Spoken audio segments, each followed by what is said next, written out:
आज मैं आप लोगों को बताने वाली हूँ कि बिना कपड़ों की महिलाएं अगर स्नान करती हैं तो उसे क्या हो सकता है, उसके घर में क्या परेशानी आ सकती है।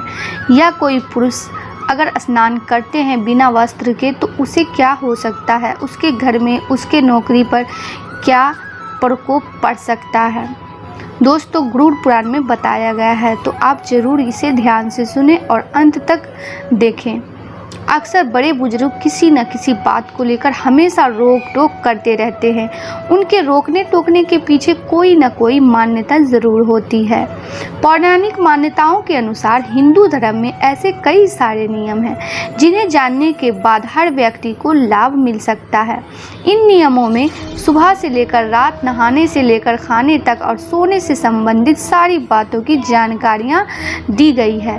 धार्मिक मान्यताओं के अनुसार जो व्यक्ति इन नियमों का पालन करता है उसके जीवन में हर समय सुख शांति बनी रहती है। दोस्तों, विष्णु पुराण के अनुसार मनुष्य के कल्याण के लिए नियम बनाए गए हैं। इनमें खान पान से लेकर वस्त्र धारण करने तक के नियम शामिल है। पुराणों में बताया गया है कि कई काम ऐसे भी है जिनको वस्त्र न पहनकर उन कामों को अपमानित करने जैसा है। मनुष्य पाप का भागीदार बनता है। तभी पूजा अर्चना में बिना सिले 2 ही वस्त्र धारण करने का विधान है। चलिए जानते हैं ऐसे कुछ कर्मों के बारे में जिन्हें नग्न अवस्था में नहीं करना चाहिए।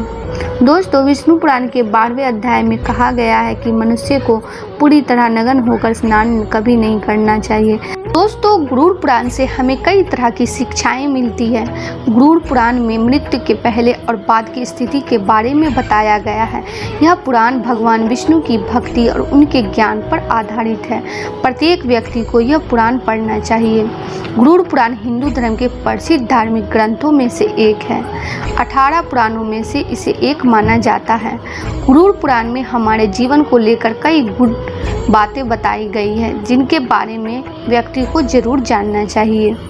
तो आज के इस वीडियो में निवस्त्र होकर स्नान करना शुभ होता है या अशुभ होता है, जानेंगे।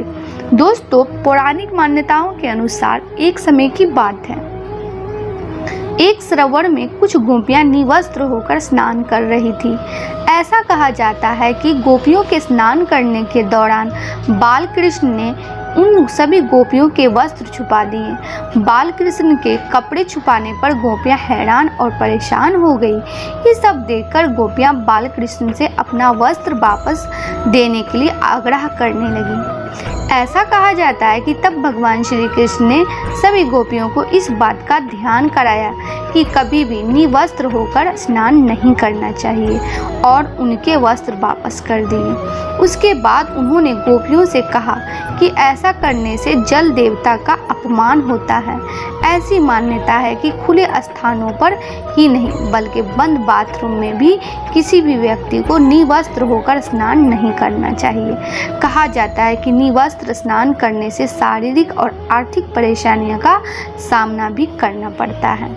दोस्तों, धार्मिक मान्यताओं के अनुसार यदि कोई व्यक्ति निवस्त्र होकर स्नान करता है तो कहा जाता है कि उसके शरीर में नकारात्मक ऊर्जाओं का प्रवेश होने लगता है, जिसके कारण व्यक्ति की मानसिकता भी नकारात्मक हो जाती है।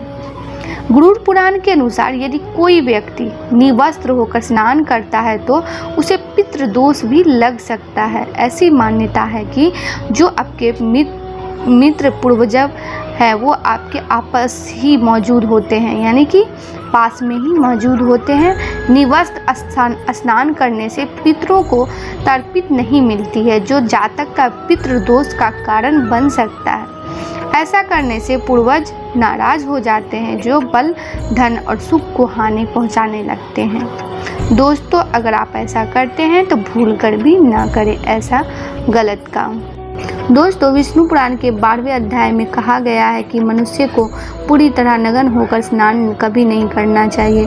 स्नान करते समय कम से कम एक कपड़ा आपके शरीर पर होना चाहिए। भगवान कृष्ण ने नहाते वक्त गोपियों के वस्त्र चुराकर यह संदेश देना चाहते थे कि मनुष्य को कभी भी बिना वस्त्र के स्नान नहीं करना चाहिए। इससे जल देवता का अपमान होता है। पुराण के अनुसार कभी भी नग्न होकर सोना नहीं चाहिए। ऐसा करने से चंद्र देवता का अपमान होता है। साथ ही रात के समय पितृगण अपने परिजनों को देखने आते हैं और उन्हें नग्न अवस्था में देखकर काफ़ी दुख होता है। वह बिना आशीर्वाद दिए चले जाते हैं। बताया जाता है कि रात में नग्न अवस्था में सोने से नकारात्मक शक्तियाँ आप पर हावी हो जाती हैं। दोस्तों, मनुष्य को आचमन के दौरान नग्न अवस्था में नहीं रहना चाहिए। ऐसा करना विधि के खिलाफ माना जाता है। आचमन के दौरान आंतरिक शुद्धि होती है। इस प्रकार शुद्ध मन तथा हृदय से ही की गई पूजा हमें फलीभूत होती है। कोई गलत कार्य हो जाए तो उसके पश्चात आचमन द्वारा शुद्धि अवश्य की जानी चाहिए। कुछ लोग निवस्त्र होकर देवी देवताओं की आराधना करते हैं, लेकिन विष्णु पुराण में इसको गलत बताया गया है। पूजा या यज्ञ के दौरान मनुष्य को 2 बिना सिले हुए वस्त्र धारण करना का विधान है। शास्त्रों में बताया गया है कि सिलाई सांसारिक मोह माया के बंधन का प्रतीक है। भगवान की पूजा हर बंधन से अलग होकर करनी चाहिए। अगर आप नहाते समय ये सोचते हैं कि बंद कमरे में कोई आपको नहीं देख रहा है तो ऐसा गलत है, क्योंकि ईश्वर आपको हर स्थान पर देखते हैं। यदि आप निवस्त्र होकर स्नान कर रहे हैं तो ये मुख्य रूप से जल के देवता वरुण का अपमान करने जैसा होता है। निवस्त्र स्नान से आपके पाप लग सकता है और आर्थिक और शारीरिक नुकसान पहुंच सकते हैं। दोस्तों, यदि आप निवस्त्र स्नान करते हैं तो आपके शरीर में नकारात्मक ऊर्जा प्रवेश करती है, यानी कि भूत प्रेत प्रवेश कर जाती है और आपकी मानसिकता भी नकारात्मक हो जाती है। इसलिए हमेशा आपको यही सलाह दी जाती है कि भले ही आप नहाते समय कोई एक कपड़ा धारण करें, लेकिन बिना कपड़ों के स्नान ना करें, तभी आपके लिए बेहतर होगा। निवस्त्र स्नान से शरीर की नकारात्मक ऊर्जा शरीर से बाहर निकल सकती है और इसका प्रभाव आपके शरीर के साथ मन मस्तिष्क में भी होता है। दोस्तों, गरुड़ पुराण के अनुसार जब आप स्नान करते हैं तब आपके पितृ यानी मित्र पूर्वज आपके आसपास मौजूद होते हैं। यदि आप निवस्त्र स्नान करते हैं तो आपको पितृदोष लग सकता है। ऐसे स्नान करने से आपके पितरों को तृप्ति नहीं मिलती है और ये घर में पितृदोष का कारण बन सकता है और वस्त्रों से गिरने वाले जल को ग्रहण करते हैं, जिनसे उनकी तृप्ति होती है। निवस्त्र स्नान करने से पितृ अतृप्त होकर नाराज होते हैं, जिनके व्यक्ति का तेज बल धन और सुख नष्ट हो जाता है। इसलिए कभी भी निवस्त्र होकर स्नान नहीं करना चाहिए। दोस्तों, नहाने वाला पानी पूर्वजनों के हिस्से जाता है और निवस्त्र होकर नहाने से इसे पितरों के समक्ष बिना कपड़ों के नहाना माना जाता है। शास्त्रों में ऐसी मान्यता है कि यदि कोई निवस्त्र स्नान करता है तो माता लक्ष्मी उससे रूठ सकती है। इससे आपकी कुंडली में धन हानि के योग बन सकते हैं और आपकी आर्थिक स्थिति खराब हो सकती है। इन्हीं कारणों से आपको निवस्त्र स्नान न करने की सलाह दी जाती है और शास्त्रों में भी इस बात की मनाही है। यदि आप अमीर, धनवान या सौभाग्यशाली बनना चाहते हैं तो जरूरी है कि आप साफ सुथरे, सुंदर और सुगंधित कपड़े पहनें।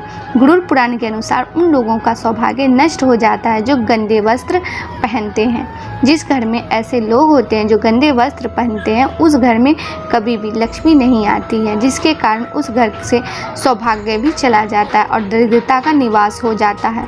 देखा गया है कि जो लोग धन और सभी सुख सुविधाओं से संपन्न है, लेकिन फिर भी वो लोग गंदे कपड़े पहने रहते हैं, उनका धन धीरे धीरे नष्ट हो जाता है। इसलिए हमें साफ एवं सुगंधित कपड़े पहनने चाहिए, जिससे हमारे ऊपर महालक्ष्मी की कृपा बनी रहे। दोस्तों, ज्ञान का संरक्षण अभ्यास है। कितना ही कठिन से कठिन सवाल हो, ज्ञान हो, विद्या हो या याद रखने की कोई बात हो, वो अभ्यास से ही यानी कि याद होती है। अभ्यास करते रहने से व्यक्ति उक्त ज्ञान में पारंगत होता है, साथ ही वो उसे कभी नहीं भूलता है। नाक पर तिल या मस्सा। यदि किसी महिला की नाक के इर्द गिर्द तिल या मस्सा हो तो निस्संदेह वे एक गुड लक का रूप होती है। इनके जीवन में सुख, शांति और समृद्धि बनी रहती है। जीभ की बनावट। जिन महिलाओं की जीभ बहुत ज़्यादा कोमल और गुलाबी होती है, उन्हें खुशहाली का प्रतीक समझा जाता है। ऐसी महिलाओं के घर में रहने से परिवार में हमेशा खुशनुमा माहौल बना रहता है। आज के लिए बस इतना ही।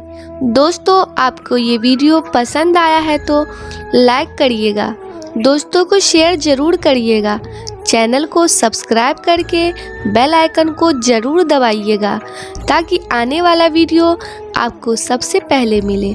दोस्तों मिलते हैं अगले वीडियो में, तब तक के लिए goodbye and thanks for watching my video.